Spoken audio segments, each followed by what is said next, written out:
ঘুম থেকে উঠে বাইরে এসে একবার যদি প্রকৃতির দিকে তাকিয়ে প্রকৃতির সৌন্দর্যটাকে অনুভব করা যায়, তাহলে সারাটা দিন যেন সুন্দর হয়ে যায়। আর হবেই না কেন, প্রকৃতি তো শুধুমাত্র মানুষকে ভালোবাসা, আনন্দ, সুখ, শান্তি দিতে পারে, কিন্তু সেই মানুষই দেখো প্রকৃতিকে শুধুমাত্র দুঃখ ছাড়া আর কিছুই দিতে পারে না। তো যাই হোক, ভিডিওটা অনেক দিন আগের করা, ভেবেছিলাম আর কোনো সময় ভিডিও দিব না। তো সেই ভেবে কয়েকটা ভিডিও করে রেখে দিয়েছিলাম, কিন্তু এডিটও করিনি আর আপলোডও করিনি, কারণ মনটা প্রচণ্ড ভেঙে গিয়েছিল। তার কারণ হচ্ছে, আমি ভিডিও আপলোড করার পর তোমরা অনেকেই আছো ভিডিও দেখো কিন্তু ক্লিক করে না নয়, আর যদি ভিডিওটাতে তোমরা ক্লিক না করো তাহলে সেটাতে ভিউ আসে না, যার জন্য কিছুমাত্র ভিউ হয় আর অনেকেই দেখে কিন্তু ক্লিক না করে। তার জন্য না খুব কষ্ট হয়, অনেক কষ্ট হয় একটা ভিডিও তৈরি করতে। তো এত কষ্ট করে একটা ভিডিও বানানোর পর যখন এরকম হয় তখন খুবই খারাপ লাগে। যারা তোমরা ভিডিও বানাও, ইউটিউবে যারা কাজ করছো, তোমরা সবাই জানো যে একটা ভিডিও তৈরি করতে কতটা কষ্ট দিয়ে, মানে কতটা পরিশ্রম দিতে হয়। তো সেই জন্য মনটা ভেঙে গেছিলো, যার জন্য অনেক দিন ভিডিও বানাইনি, আর এটা অনেক দিন আগের ভিডিও। তো যাই হোক, এইসব কথা বাদ দিয়ে দিলাম। আশা করছি তোমরা আমার পাশে থাকবে, সাথে থাকবে। এই নতুন ভাবনা নিয়ে আবার নতুনভাবে শুরু করেছি। এর আগে কয়েকদিন আগে 2-3টে ভিডিও আপলোড করেছি। যেহেতু আমার প্রতিনিয়ত ভিডিও দিতে পারি না, একা একা প্রবলেম হয়ে যায় বাচ্চা দুটোকে নিয়ে ভিডিও করা, ভিডিও এডিট করা, জানোই কতটা কষ্টকর ব্যাপার, পরিশ্রম দিতে হয় অনেকটাই। তো এখন থেকে ভেবেছি সপ্তাহে 2টো কিংবা 3টে ভিডিও আপলোড করব। জানি না কতটুকু করতে পারবো, তো আশা করছি তোমরা সবাই পাশে থাকবে, সাথে থাকবে। এই কথাগুলো আগের ভিডিওতে বানাইনি, কারণ আগের ভিডিওগুলো, মানে এর আগে যে 2-3টে ভিডিও আপলোড করেছি সেই ভিডিওগুলো একটু অন্যরকম ছিল, ভাইফোঁটা, মেলাতে ঘুরতে যাওয়া। তো সেগুলোতে আর এইসব কথা শেয়ার করিনি, তো আজকে শেয়ার করলাম। তো যাই হোক, আজকের ভিডিওটা যদি তোমাদের ভালো লেগে থাকে অবশ্যই তোমরা একটা লাইক করে দিও আর সুন্দর করে একটা কমেন্ট করবে, আর যদি পারো তোমরা ভিডিওটা শেয়ার করে দিও যাতে আরও অনেকের কাছে ভিডিওটা যেতে পারে। তো দেখো, সকালে বাসি কাজ সেরে সকালের খাবার রেডি করে দিচ্ছি। তো কর্তামশাইকে খাবারটা রেডি করে দিয়ে ছেলেকে খাওয়াতে বসবো। আর আজকে অনেক কাজ আছে, ডিপ ক্লিন করব আজকে ঘরটাকে। অনেক দিন হয়ে গেছে ডিপ ক্লিন করা হয় না, তো ভাবছি আজকে পরিষ্কার করব। তো কর্তামশাইকে খাবার দিয়ে ছেলেকে খাইয়ে আমিও কাজগুলো করে নেব আস্তে আস্তে। তো যাই হোক, এখন ছেলেকে একটু খাইয়ে নিই, আর ভাবছি ছেলেকে খাওয়ানোর পর আমি আর খাবো না ভাত, কারণ আমি সকালে দেখলে একটু আগে চিড়ে মুড়ি খেয়ে নিয়েছি দই দিয়ে আর মিষ্টি দিয়ে। খুবই প্রিয় খাবার আমার এটা। তো ছেলেকে ডাকছি খাওয়ার জন্য, তো দেখা যাক কখন আসে খেতে। আর আজকে অনেক কাজ আছে, বললাম না ঘরটাকে ডিপ ক্লিন করব আজকে। অনেক দিন, বললাম না ভিডিওটা অনেক দিন আগের, তো তখন এই ভিডিওটাতে দেখছো, এটা আমি বাবার বাড়ির থেকে অনেক দিন পর বাড়িতে এসেছিলাম। তো এসে দেখি ঘর অনেকটা নোংরা হয়ে আছে। জানোই তোমরা, যদি ঘরে অনেক দিন না থাকা হয় তাহলে ঘরের পরিস্থিতিটা কেমন হতে পারে। তো এই মুহূর্তে আমার ওই ঘরটা, মানে সেই মুহূর্তে বলছি আর কি, সেই মুহূর্তে আমার ঘরের পরিস্থিতিটা সেরকমই ছিল। প্রচণ্ড নোংরা হয়েছিল, চতুর্দিকে মাকড়সা, ধুলো, বালি। তো ঘরটা পরিষ্কার করব। আর ভাবছি বিছানা, বেড কভার, এগুলো সব কাপড় চোপড় কিছুটা কালকে ধুয়ে নিয়েছিলাম, তো আজকে ঘরটা পরিষ্কার করব।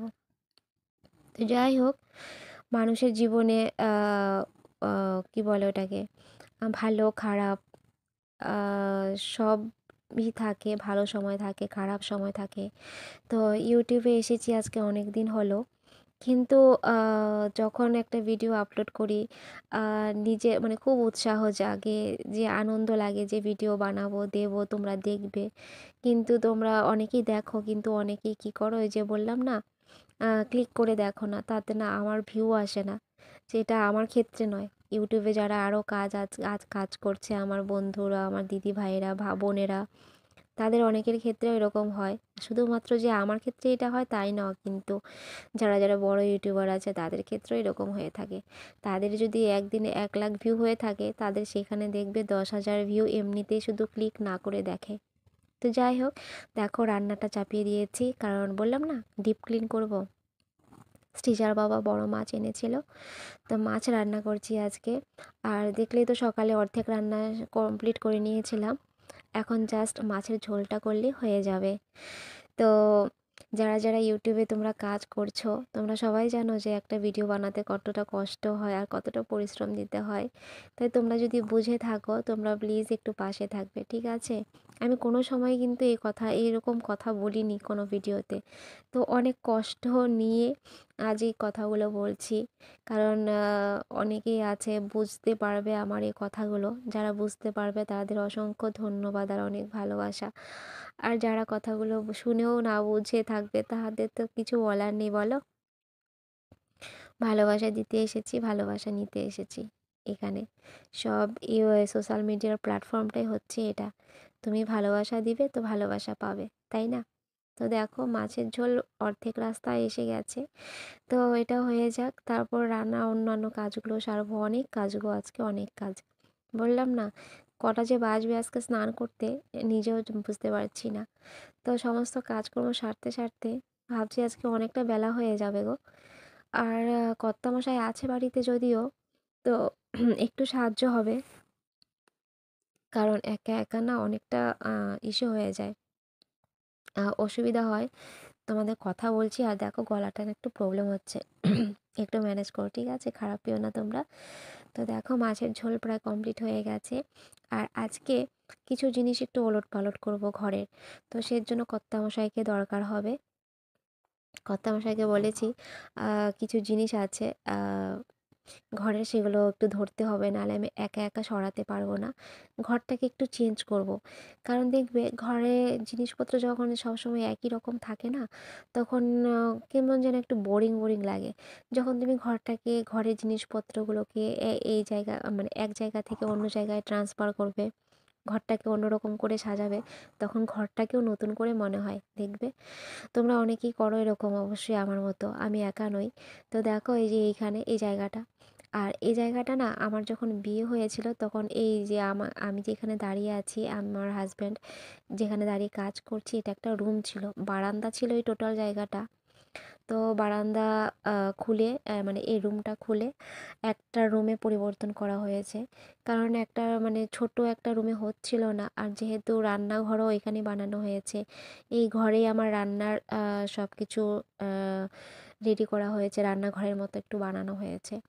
তার জন্য বারান্দাটা আহ, একটু ফাঁকা জায়গা ছিল, সেটা তো ছিলই, আর এই রুমটাকে খুলে একদম অ্যাডজাস্ট করে একটা ঘরে পরিবর্তন করা হয়েছে। তো যেহেতু এখানে একই মানে অনেক দিন যাবৎ এইভাবে ছিল জিনিসপত্রগুলো, তো ট্রাঙ্কটাকে একটু সাইড করে নিলাম।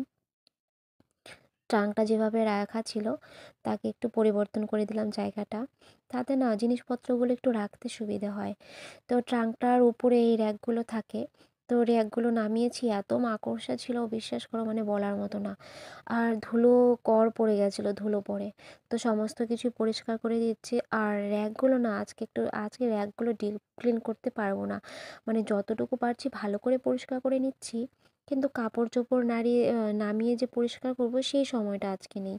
মানে আজকে এই বললাম না জিনিসপত্রগুলো, বড় বড় জিনিসপত্রগুলো সরাবো, আজকে সরিয়ে জায়গাটাকে একটু হালকা করব, যাতে একটু হাঁটাচলা করতে সুবিধা হয়।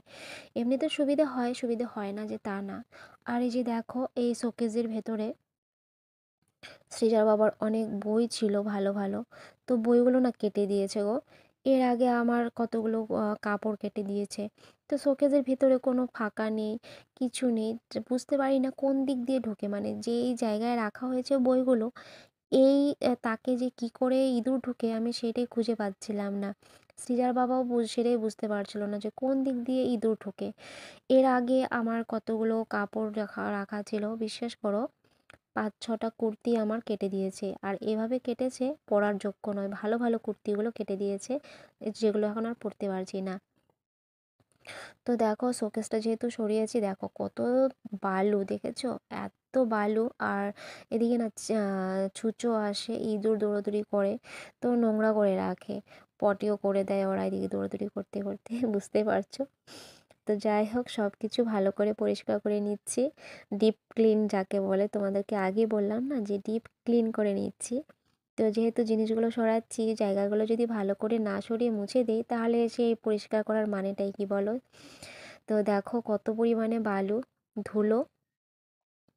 আমাদের টিনের ঘরের এই একটা সমস্যা, প্রচণ্ড পরিমাণে বর্ষার দিনে না বালু ওঠে, মানে উলি পোকা নিচ দিয়ে বের হয়, উলি পোকা বলো পিঁপড়া বলো, প্রচণ্ড পরিমাণে মাটিগুলো তুলে না একদম জমা করে দেয়। আর যখন শুকনোর দিন আসে তখন ওই ভিজা বালু বলো মাটি মাটি বলো যেটাই হোক না কেন সেগুলো শুকিয়ে যায়, তো তখন বের করতে একটু সুবিধে হয়। যেমন এই সময় দেখো ঝাড়ু দিয়ে সব কিছু পরিষ্কার করে দিলাম।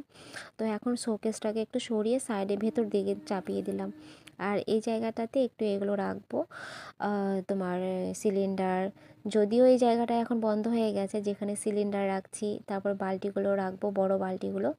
তো এই জায়গায় এখন একটা র্যাক এসে গেছে, পুরোনো র্যাগই, কিন্তু জিনিস চেঞ্জ হয়েছে এখন আবার। তো এখন যে ভিডিওগুলো দেবো, বর্তমানের যে ভিডিওগুলো দেবো সেগুলোতে তোমরা দেখতে পাবে অবশ্যই। তো ওদিকে জিনিসগুলো সরানো হয়ে গেছে, পরিষ্কার করা হয়ে গেছে। এবার এসেছি এই পাশে ঘরের খাটের তলাগুলো যা নোংরা পড়েছে। বললাম না ঘরে যদি তুমি না থাকো তখন যে পরিস্থিতিটা হয় ঘরের সেটাই আর কি। এমনি ক্যামেরাতে দেখো মোটামুটি পরিষ্কারই দেখা যাচ্ছে, কিন্তু সামনে তো আর সেরকম পরিষ্কার আমি দেখতে পাচ্ছি সেরকম পরিষ্কার নয়। তো দেখো সমস্ত খাটের তলা থেকে ধুলো বালু যা যা ছিল সব বের করে জমা করছি, বাইরে বের করবো এবার। তো ডিপ ক্লিন ঝাড়ু, মানে ডিপ ঝাড়ু দেওয়া হয়ে গেলে ডিপভাবে পরিষ্কার করে ভালো করে ঘরটাকে মুছে নেব, বুঝতে পারলে। আর দরজার সামনে না এভাবে জুতোগুলো রাখতে খুব খারাপ লাগে, বিশ্বাস করো। দরজার সামনে এভাবে জুতোগুলো যদি দাঁড় করিয়ে রাখি তাহলে প্রথমে জুতোগুলো নজরে আসে, খুব খারাপ লাগে, কিন্তু কি করব বলো, জায়গা নেই তো। তো যতটুকু জায়গা আছে ততটুকু জায়গার মধ্যে সব কিছু গুছিয়ে গাছিয়ে রাখতে হবে, তাই না।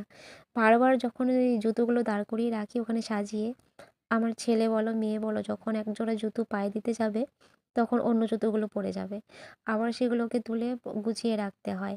তো দেখো ফ্রিজটাকেও পরিষ্কার করে নিলাম সুন্দর করে। তো ফ্রিজটাকেও ডিপ ক্লিন করতে হবে, জানো তো অনেক দিন হয়ে গেছে ডিপ ক্লিন করছি না ফ্রিজটা। তো পরিষ্কার করতে হবে, আর ফ্রিজে যেহেতু খাবারের জিনিস রাখা হয় তো পরিষ্কার না রাখলে না ভালো লাগে না, কেমন যেন একটু মনে হয়, আর কেমনই বা একটু লাগে। তো ভাবছি ফ্রিজটা আজকে আর ধরবো না, কারণ আজকে অনেকটা বেলা হয়ে গেছে গো। সকালে সমস্ত রান্না বান্না সেরে, দুপুরে রান্না বান্না সেরে, সমস্ত কিছু সেরে তারপর এসছি, তো তো অনেকটা বেলা হয়ে গেছে। তো যার জন্য ভাবছি ঘরটা পরিষ্কার করে মুছে নিয়ে স্নান করে আসব। তারপর দুপুরে খাওয়া দাওয়া, আবার ছেলেকে খাওয়াতে 1 ঘন্টা লেগে যাবে বলো, অনেক টাইম। তো দেখো দুপুরে আর কোনো রকম ভিডিও আমি বানাইনি। এখন হয়ে গেছে সন্ধে।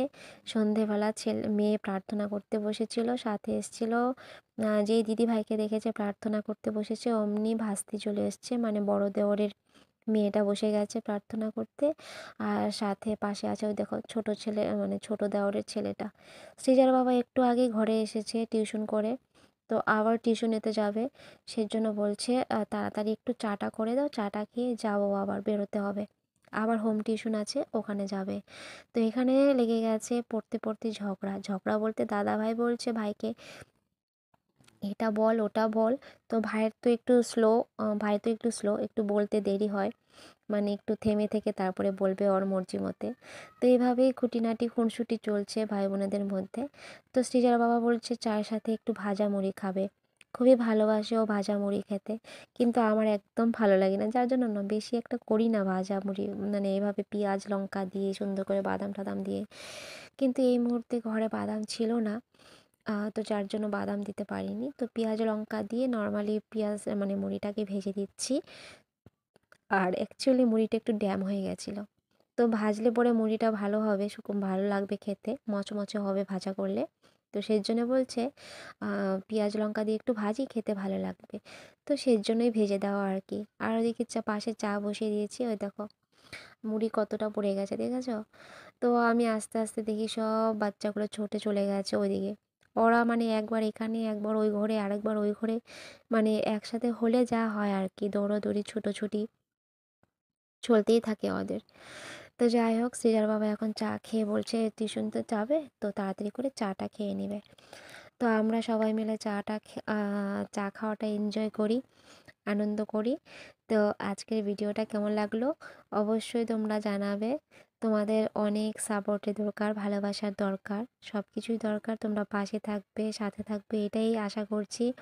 আর এই যে দেখো ছেলেকে মানে ধরে নিয়ে আসলাম, বললাম এবার অন্তত ঘরে বসো, অনেক দৌড়াদৌড়ি ছুটোছুটি করলে। তো 1 মিনিটের জন্য ঘরে থাকতে চায় না, জানো তো।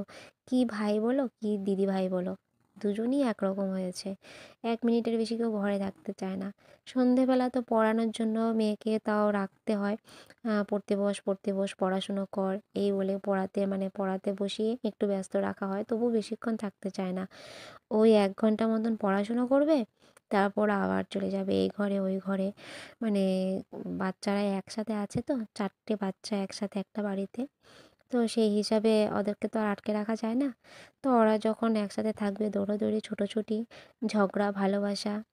আজকের ভিডিওটা কেমন লাগলো অবশ্যই